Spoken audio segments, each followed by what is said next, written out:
તો કડી વિધાનસભા પેટા ચૂંટણીના જંગમાં કડીમાં ભાજપનું વિજય વિશ્વાસ સંમેલન યોજાયું। ભાજપે રાજેન્દ્ર ચાવડાને ટિકિટ આપી છે, તેમને મેદાને ઉતાર્યા છે। તો ઉમેદવારી ફોર્મ ભરતા પહેલા સંમેલન યોજવામાં આવ્યું। આ સંમેલનમાં પ્રદેશ નેતાઓની હાજરી જોવા મળી।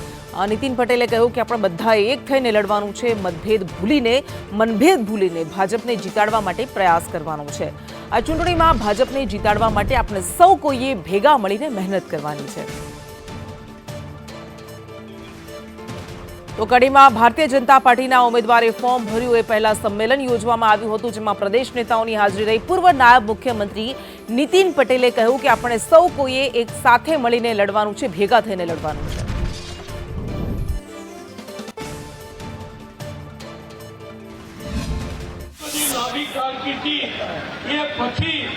આજે જ્યારે એમને ધારાસભ્ય બનવાની આપણા ભારતીય જનતા પક્ષે આટલી મહેનત, આટલો ભોગ અને આટલી જે જવાબદારીઓ ઉપાડ્યા પછી આપણે કડીને આ જવાબદારી સોંપી છે, ત્યારે મને વિશ્વાસ છે કે કડી શહેર, તાલુકો, નગરપાલિકા, તાલુકા પંચાયત, ધારાસભ્ય, બધા જ જિલ્લાઓના આપણા પધાર્યા છે, બધા સંસદ સભ્યો, ભાઈ વિનોદભાઈ, આપણા સંયોજક અને અશોકભાઈ ચૌધરી, ડેરીના ચેરમેન, અને આપણે બધા સાથે મળી અને જંગી બહુમતીથી એમને વિજય બનાવીએ એવી આપ સૌને વિનંતી કરું છું।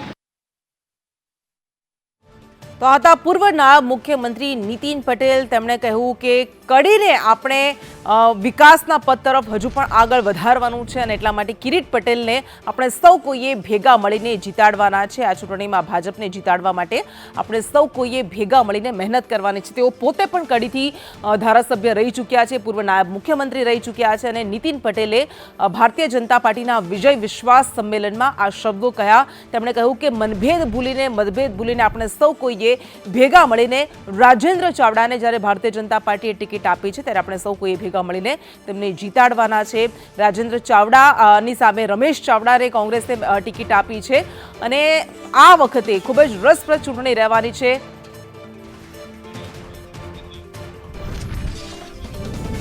તો આ દ્રશ્યો અમે આપણે બતાવી રહ્યા છીએ ભાજપ ઉમેદવાર રાજેન્દ્ર ચાવડા કે જેઓ ફોર્મ ભરવા માટે પહોંચ્યા છે। આ ખૂબ જ મહત્વપૂર્ણ દિવસ છે। કડીમાં કરશન સોલંકી કે જેઓ ભારતીય જનતા પાર્ટીમાંથી જીત્યા હતા, પરંતુ ત્યારબાદ તેમનું અવસાન થયું હતું અને એટલા માટે આ બેઠક ખાલી પડી હતી। પેટા ચૂંટણી યોજાવા જઈ રહી છે વિસાવદરની સાથે અને કડીમાં આજે ઉમેદવાર ફોર્મ ભરવા માટે પહોંચ્યા છે। નામાંકન ભરવાનો દિવસ છે બંને પેટા ચૂંટણી માટે, ત્યારે રાજેન્દ્ર ચાવડા કે જેમને આ બેઠક પરથી ભારતીય જનતા પાર્ટીએ મેદાને ઉતાર્યા છે, આ ટિકિટ ફોર્મ ભરતા પહેલા સંમેલન પણ યોજવામાં આવ્યું હતું, વિજય વિશ્વાસ સંમેલન, કે જેમાં ભારતીય જનતા પાર્ટીએ ખાતરી આપી, વિશ્વાસ આપ્યો, એ વિશ્વાસ વ્યક્ત કર્યો કે કડીમાં ફરી એક વખત ભારતીય જનતા પાર્ટીનો કેસરીઓ લહેરાશે અને ઉમેદવારી ફોર્મ ભરવા માટે હવે રાજેન્દ્ર ચાવડા અહીં પહોંચ્યા છે। ટેકેદારો સાથે કડી પ્રાંત ઓફિસમાં નામાંકન ભરવા માટે તેઓ પહોંચ્યા। 2012માં હિતુ કનોડિયા સામે જે રમેશ ચાવડા જીત્યા હતા, તેમને આ વખતે કોંગ્રેસ તરફથી મેદાને ઉતારવામાં આવ્યા છે।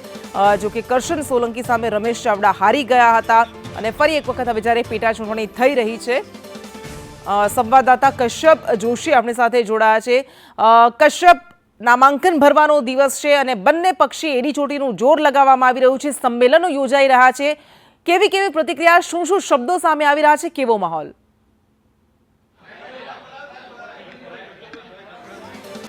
બિલકુલ, અત્યારે રાજેન્દ્ર ચાવડા કે જેઓ ભાજપના ઉમેદવાર છે તે અહીં પહોંચ્યા છે અને તે નામાંકનની પ્રક્રિયા છે તેના માટે થઈને અહીં રાજેન્દ્ર ચાવડા પહોંચ્યા છે। તેની સાથે કેબિનેટ મંત્રી ઋષિકેશ પટેલ હાજર છે, સાથે જ સરકારના મંત્રી જગદીશ વિશ્વકર્મા હાજર છે, નીતિન પટેલ અને મયંક ચાવડા સાંસદ, સાથે જ મહેસાણા શહેર ભાજપના પ્રમુખ જે છે તે અહીં હાજર છે અને તેની હાજરીમાં આ નામાંકન પ્રક્રિયા છે તે ચાલી રહી છે।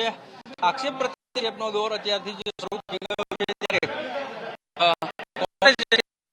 કે રાજેન્દ્ર ચાવડા છે તે આયાત ઉમેદવાર છે, તો બીજી તરફ ભાજપના નેતાઓ જે છે તે કહી રહ્યા છે કે જ્યારે જનસંઘ હતું ત્યારથી રાજેન્દ્ર ચાવડા છે તે સક્રિય હતા અને સૌથી જૂના તેના કાર્યકર્તા છે। કડી મત વિસ્તાર જે છે તે મત વિસ્તારમાં જ તે રહે છે। ત્યારે કોંગ્રેસના આક્ષેપો જે છે તે નીતિન પટેલ હોય, ઋષિકેશ પટેલ હોય, જગદીશ વિશ્વકર્મા હોય, આ તમામ દ્વારા ફગાવવામાં આવ્યા છે. વિશ્વાસ વ્યક્ત કરી રહ્યા છે કે 45 થી 50 હજારની લીડ સાથે ભાજપ જે છે તે અહીં જીત મેળવશે. તો બીજી તરફ કોંગ્રેસ જે છે તે પણ પોતાના જીતના દાવા કરી રહી છે. ને પક્ષે જીતના દાવા કરવામાં આવી રહ્યા છે, વિશ્વાસ વ્યક્ત કરવામાં આવી રહ્યો છે, પરંતુ સૌથી જૂના કાર્યકર્તામાંના એક એવા રાજેન્દ્ર ચાવડાને ભારતીય જનતા પાર્ટી આ વખતે મેદાનમાં ઉતાર્યા છે. અને આ દ્રશ્યો અમે આપને બતાવી રહ્યા છે, ફોર્મ ભરતી વેળાના આ દ્રશ્યો છે. પૂર્વ નાયબ મુખ્યમંત્રી નીતિન પટેલ પણ ત્યાં ઉપસ્થિત છે. આ ઉપરાંત ઋષિકેશ પટેલ પણ ત્યાં હાજર છે, જગદીશ વિશ્વકર્મા પણ ત્યાં હાજર છે, તમામ મોટા નેતાઓ પણ ઉપસ્થિત છે. અને ભારતીય જનતા પાર્ટી કહી રહી છે કે ફરી એક વખત ભારતીય જનતા પાર્ટીનો કેસરીઓ કડીમાં લહેરાવાનો છે. આ પેટા ચૂંટણી છે. કરસન સોલંકીનું અવસાન થતાં આ બેઠક ખાલી પડી અને પેટા ચૂંટણી આવી છે. ત્યારે રાજેન્દ્ર ચાવડા કે જેઓ એક જૂના કાર્યકર્તા છે, ભારતીય જનતા પાર્ટીના જનસંઘ વખતથી ભાજપ સાથે જોડાયેલા છે, તેમને આ વખતે મેદાને ઉતારવામાં આવ્યા છે. અને આ દ્રશ્યો મેં આપણે બતાવી રહ્યા છે. તેમણે ફોર્મ ભર્યું છે, નામાંકન ફોર્મ ભર્યું છે.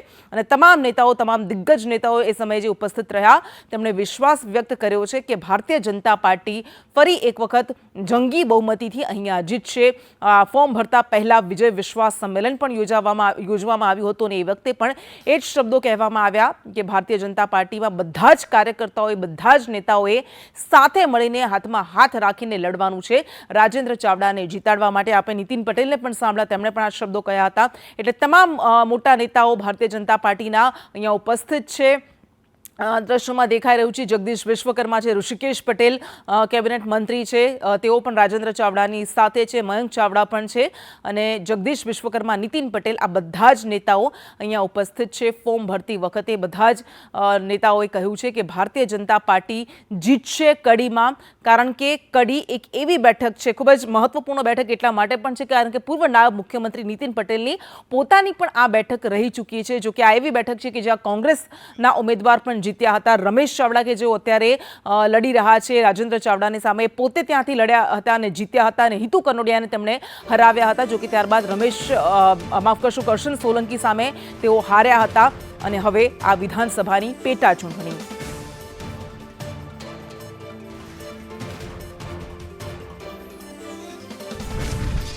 તો ભાજપ ઉમેદવાર રાજેન્દ્ર ચાવડાએ ફોર્મ ભરી દીધું છે અને ભવ્ય રોડ શો બાદ તેમણે આ ઉમેદવારી નોંધાવી છે. આ મહત્વપૂર્ણ બેઠક છે. 2 બેઠકો પર જે વિધાનસભાની પેટા ચૂંટણી યોજાવા જઈ રહી છે, એમાં કડી પણ એક બેઠક છે. ભારતીય જનતા પાર્ટીનું એકંદરે છેલ્લા કેટલાક વર્ષોથી આ બેઠક ગઢ રહી છે, પરંતુ ક્યારેક કોંગ્રેસે પણ તેમાં સેંધ મારી છે અને આ વખતે હિતુ કનોડિયા જેવા સ્ટારને હરાવનાર રમેશ ચાવડાને ફરી એક વખત કોંગ્રેસે મેદાનમાં ઉતાર્યા છે. એટલે બંને પક્ષે મજબૂત ઉમેદવારો છે. આ તરફ આમ આદમી પાર્ટી, એટલે કે ત્રિભાગ્યો જંગ અહીંયા કડી બેઠક પર પણ જોવા મળી રહ્યો છે અને ભવ્ય રોડ શો બાદ ઉમેદવારી નોંધાવવામાં આવી છે. અને એ સમયે આ એક બેઠકની વિધાનસભા બેઠકની પેટા ચૂંટણી છે, પણ તેમ છતાં ભાજપ આ તમામ મોટા નેતાઓને મોકલીને સંદેશ આપવા માંગે છે કે તે એડી ચોટીનું જોર લગાવશે. કડીના ઉમેદવાર જે છે તે નામાંકન ભરવા માટે જવાના છે ને તમામ નેતાઓ જે છે ભાજપના તે અહીંયા હાજર છે અને તેની સાથે આપણે વાત કરવા માટે થઈને પ્રયત્ન કરીશું. ઋષિકેશભાઈ, આજે નામાંકન ભરવા માટે થઈ અને જવાના છો, કઈ રીતે જોઈ રહ્યા છો, કેટલી લીડ સાથે જીતનો વિશ્વાસ? આખા ગુજરાતની અંદર 182 સીટ અમે લડતા હતા. એ વખતે પાટીલ સાહેબ તો 182 ની વાત કરતા હતા, પરંતુ છતાંય 156 સીટો અમે જીત્યા છીએ. એટલે ગઈ વખત લોકસભામાં જે લીડ મળી એની મિનિમમ તમારે ડબલ કરી નાખવાની. કોંગ્રેસનો આક્ષેપ છે કે રાજેન્દ્રભાઈ આયાતી ઉમેદવાર છે, અહીંયા કડીના નથી, જોટાણાના માત્ર 18 ગામો. રાજેન્દ્રભાઈ જ્યારે ભારતીય જનતા પાર્ટીની શરૂઆત ને જનસંઘ વખતથી પાર્ટી સાથે જોડાયેલા છે, એટલે આખા ગુજરાતના નેતા છે અને કડી એમને કાર્યકર્તા તરીકે બહુ સહજતાથી સ્વીકારી લીધા છે. જે પ્રમાણે ઋષિકેશ પટેલ છે તે કહી રહ્યા છે કે રાજેન્દ્રભાઈ જે છે તે અહીંના જૂના કાર્યકર્તા છે અને આગામી ચૂંટણીમાં પણ ભાજપ જે છે તે બંને સીટ ઉપર જીત મેળવશે. કેમેરામેન ચેતન પરમાર સાથે કશ્યપ જોશી, સંદેશ ન્યૂઝ, કડી. તો જીતનો વિશ્વાસ વ્યક્ત કરવામાં આવી રહ્યો છે ભારતીય જનતા પાર્ટી તરફથી. આ એક એવી બેઠક છે કરસન સોલંકી જેમનું ફેબ્રુઆરીમાં અવસાન થયું, પરંતુ 2017માં જ્યારે કોંગ્રેસે મજબૂત લડત આપી હતી અને ભારતીય જનતા પાર્ટીને ડબલ ડિજિટમાં સમેટી હતી. એ વખતે પણ આ બેઠક પરથી ભાજપ જીતી હતી. ચાવડા જે છે તે પોતાનું નામાંકન ભરવા માટે થઈને જઈ રહ્યા છે. જગદીશ વિશ્વકર્મા આપણી સાથે છે, તેની સાથે વાત કરીશું. જગદીશભાઈ, રાજેન્દ્ર ચાવડા નામાંકન માટે થઈને જઈ રહ્યા છે, કેટલી લીડ સાથે જીતનો વિશ્વાસ? રાષ્ટ્રીય નેતૃત્વએ જે રીતે ભારતીય જનતા પાર્ટીના સનિષ્ઠ કાર્યકર્તાને ટિકિટ આપી છે, ભારતીય જનતા પાર્ટીનો કાર્યકર્તા બુથ સુધી કામ કરતો કાર્યકર્તા છે, અને આ વખતે ભારતીય જનતા પાર્ટીનો કાર્યકર્તા ગામમાં જઈ, શહેરી મોહલ્લામાં જઈ અને વોટ સ્ટ્રાઇક કરવાના મૂડમાં છે. દરેક જગ્યાએથી વોટ કબજે કઈ થાય, વિકાસને વોટ મળે, એ રાજનીતિને આગળ વધવાના છીએ. રાજેન્દ્રભાઈ સ્થાનિક નેતા કે આયાતી નેતા? કારણ કે કોંગ્રેસ આક્ષેપ કરે છે કે રાજેન્દ્રભાઈ આયાતી ઉમેદવાર છે. રાજેન્દ્રભાઈ નું જે નિવાસસ્થાન છે કડી વિધાનસભાના કાર્યકર્તા છે. 1970 થી ભારતીય જનતા પાર્ટીના સનિષ્ઠ કાર્યકર્તા રહ્યા છે. 1985 પણ એ વિધાનસભા સીટ લડેલા છે અને ભારતીય જનતા પાર્ટીનો સનિષ્ઠ કાર્યકર્તા છે. આ અગાઉ કરશનભાઈ લો પ્રોફાઇલ નેતા હતા, ફરી એક વખત લો પ્રોફાઇલ નેતાની પસંદગી કરવામાં આવી છે.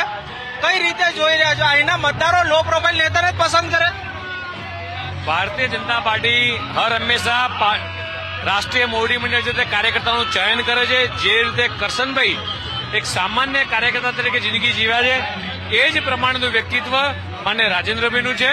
અને અમને બધાને સંપૂર્ણ વિશ્વાસ છે કે રાજેન્દ્રભાઈ જે રીતે કરશનભાઈ સાહેબે વિકાસમાં રસ લીધો, તેવી જ રીતે વિકાસનો રસ એ આગળ વધારશે.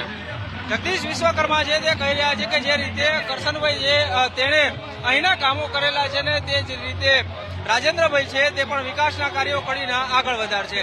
કેમેરામેન ચેતન પરમાર સાથે કશ્યપ જોશી, સંદેશ ન્યૂઝ, કડી.